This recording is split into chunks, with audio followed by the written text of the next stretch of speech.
السلام علیکم. شرح دستور سے میں ہوں عبدالقیوم صدیقی اور آپ ہیں AQS کے ساتھ، اور میرے ساتھ ہیں جناب ادریس اشرف صاحب، ایڈوکیٹ سپریم کورٹ. آپ ان کو دیکھتے ہی رہے ہیں جب مخصوص نشستوں کا کیس چل رہا تھا، اور بات یہی تھی کہ آئین کا آرٹیکل 51، آرٹیکل 106 اور الیکشن ایکٹ کا سیکشن 104 اور 66 67 وہ ساری جو قانونی جارگن ہے، مطلب ہے کہ مخصوص نشستوں سے متعلق آئین کیا کہتا ہے کہ وہ کن کو مل سکتی ہیں. اس کے بعد سپریم کورٹ آف پاکستان کا جو فل کورٹ تھا اس کا فیصلہ آیا. 8 جج صاحبان کا مختصر حکم آ چکا ہے، لیکن آج 26 دن گزرنے کے باوجود ابھی تک تفصیلی ججمنٹ نہیں آئی. لیکن اس دوران میں پیش رفت یہ ہوئی کہ قومی اسمبلی نے ایک قانون منظور کر لیا ہے، اور اس کے بعد سینٹ نے بھی اس کی منظوری دے دی ہے. اور اب یہ جو ہے وہ صدر کی ایسنٹ کے لیے یا ان کی منظوری کے لیے بھجوا دیا گیا ہے، اور جب صدر اس کی منظوری دے دیں گے تو پھر یہ ایکٹ بن جائے گا پارلیمنٹ کا. تو سوال یہ ہو رہے ہیں کہ سپریم کورٹ آف پاکستان کا ایک طرف حکم موجود ہے کہ نشستیں پاکستان تحریک انصاف کو دی جائیں. 39-41 کی تقسیم بھی آپ کو پتہ ہے. الیکشن کمیشن آف پاکستان نے 39 کا نوٹیفکیشن جاری کر دیا، اور پھر اس کے بعد 41 کے حوالے سے وضاحت سپریم کورٹ آف پاکستان میں داخل کر دی. سپریم کورٹ آف پاکستان کی ججز کمیٹی میں ریویو نہیں لگا. ججز کمیٹی کی اکثریتی رائے نے کہا کہ جی اب یہ چھٹیوں کے بعد سماعت کے لیے مقرر کیا جائے، کیونکہ ڈیٹیل ریزننگ بھی نہیں آئی ہے. عدالت تو چھٹیوں پر چلی گئی، لیکن پارلیمنٹ جو ہے اس نے اپنی چھٹیاں ختم کر دیں. پارلیمنٹ چھٹیوں پہ نہیں گئی ہے، اور پھر یہ قانون بنتا ہوا سامنے نظر آ رہا ہے. اب اس کے بعد کیا ہوگا؟ آیا سپریم کورٹ آف پاکستان کا یہ فیصلہ کہ پاکستان تحریک انصاف کو نشستیں دی جائیں، اس پر اس کا کیا اثر پڑے گا؟ اور پارلیمنٹ کے بنائے ہوئے قانون کو، جیسا کہ پاکستان تحریک انصاف نے پارلیمنٹ میں شکست کھانے کے بعد اس قانون کو عدالت میں چیلنج کرنے کا فیصلہ کیا ہے. تو ان تمام جو موضوعات ہیں ان پر بات کرتے ہیں، اور ظاہر ہے اس پر میرے جیسا لیمن تو شاید نہیں بات کر سکتا، لیکن ایک کوالیفائڈ لائر جو ہے اس کی کیا سوچ ہے، جو کہ پارٹیزن نہیں ہے. نہ یہ حکومت کے وکیل ہیں، نہ یہ جو ہے وہ PTI کے وکیل ہیں، نہ یہ الیکشن کمیشن آف پاکستان کے وکیل ہیں، کیونکہ سپریم کورٹ کی judgment election commission of Pakistan نے امپلیمنٹ کرنی ہے. تو جناب اگر امپلیمنٹ نہ ہوئی تو کیا الیکشن کمیشن کے خلاف توہین عدالت کی کارروائی ہو سکتی ہے یا مس کانڈکٹ کی؟ دیکھیں کہ سب سے پہلے تو میں آپ کا بہت شکریہ ادا کرتا ہوں. دوسرا شکریہ اس لیے ادا کرتا ہوں کہ آپ مجھے ایسی جگہ پہ لے کے آئے ہیں جس کا نام ہے، جو میں پڑھ رہا ہوں، بار اینڈ دی بینچ. تو مجھے خوشی ہو رہی ہے کہ اس ریسٹورینٹ میں جو بھی اس کے آنر ہیں، انہوں نے بار اور بینچ کو ایک ہی ٹیبل پہ بٹھا دیا ہے. اب مجھے وہ شعر یاد آ رہا ہے اقبال کا کہ ایک ہی صف میں کھڑے ہو گئے محمود و ایاز. تو اس میں ڈیفینیٹلی جو محمود ہے وہ دی بینچ ہے، اور ایاز جو ہے وہ بار ہے. اور ٹو فلیٹر دی بینچ، میرا یہ خیال ہے کہ بار جو ہے وہ ہیپیلی جو ہے وہ ایاز کا رول اسیوم کر لے گی. اتنا مجھے پتا ہے اپنی وکلا برادری کا کہ وہ فلیٹری میں ان کی کوئی جو ہے وہ لمٹ نہیں ہے. Sky is the limit. اچھا، یہ سنیں تو صحیح نا بات. تو آپ میری طرف دیکھ کے بات کر سکتے ہیں، کوئی مسئلہ نہیں ہے. اچھا دیکھیں، وہ کہتے ہیں بار اینڈ بینچ، وہ چیریٹ کے 2 ویل ہیں، مطلب ٹھیک ہے نا، کہ وہ ایک جو چیریٹ ہے اس کے پیرلل ویل ہیں. آپ نے ان کو ایک پہ بٹھا دیا، بار اور بینچ میں. نہیں، یہ تو اس ریسٹورینٹ کا تقاضا ہے. ہاں، ریسٹورینٹ کا تقاضا ہے. تو اسی لیے جو میرا اعتراض ہے بنیادی طور پہ وکلا پہ، وہ یہ ہے کہ وہ ججز کی اپوائنٹمنٹ کو ایلیویشن آف دا ججز کہتے ہیں. وائی؟ جب کانسٹیٹیوشن میں اپوائنٹمنٹ لکھا ہوا ہے تو آپ ایلیویشن کی ٹرم کیوں یوز کرتے ہیں؟ یہ مجھے آج تک بات سمجھ میں نہیں آئی ہے. ٹھیک ہو گیا.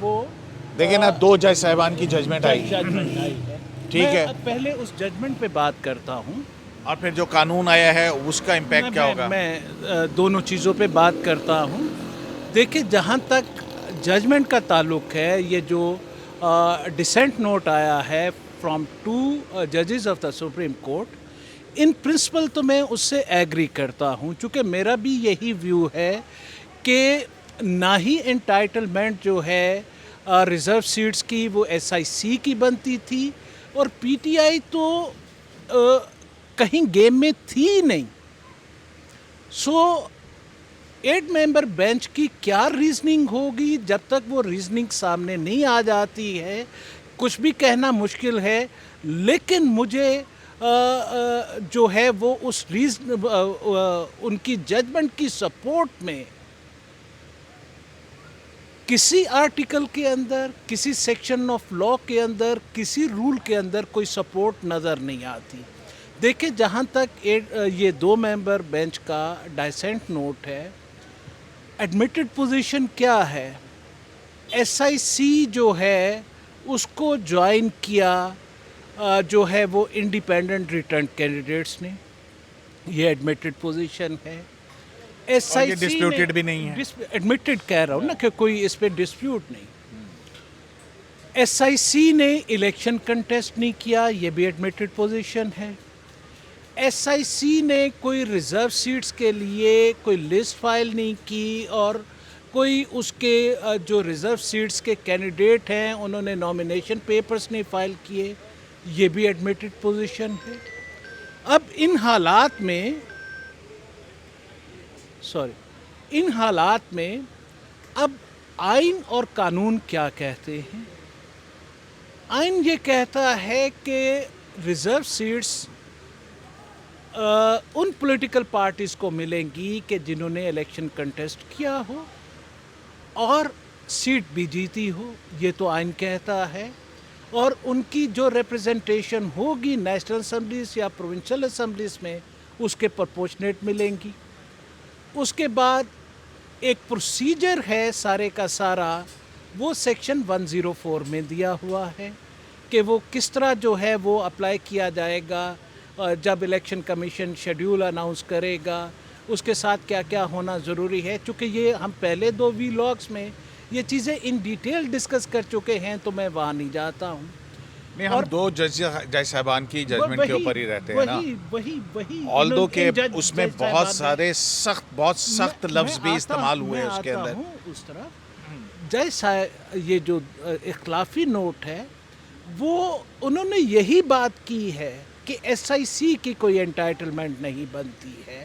اس کے ریزنز جو ہم پہلے ڈسکس کرتے رہے ہیں, مور اور لیس وہی ریزننگ انہوں نے کی ہے.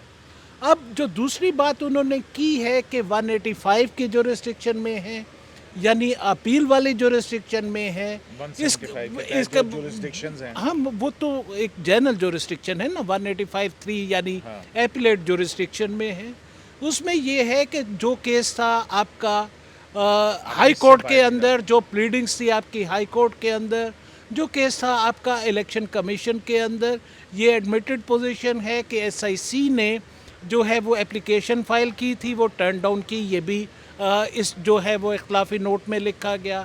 اس کو امپیون کیا گیا پشاور ہائی کورٹ میں. 5 ممبر بینچ نے یونینیمسلی ان کی ریٹ پٹیشن کو ڈسمس کیا, یہ بھی اختلافی نوٹ میں لکھا گیا. اور اس کے بعد جو ہے وہ پٹیشن آ گئی سپریم کورٹ کے اندر. اب یہ جج صاحب جو فرما رہے ہیں وہ یہ کہتے ہیں کہ بھائی نہ ہائی کورٹ کے سامنے نہ الیکشن کمیشن کے سامنے PTI تو کہیں نہیں ہے, یہ یکدم PTI کہاں سے نازل ہو گئی ہے.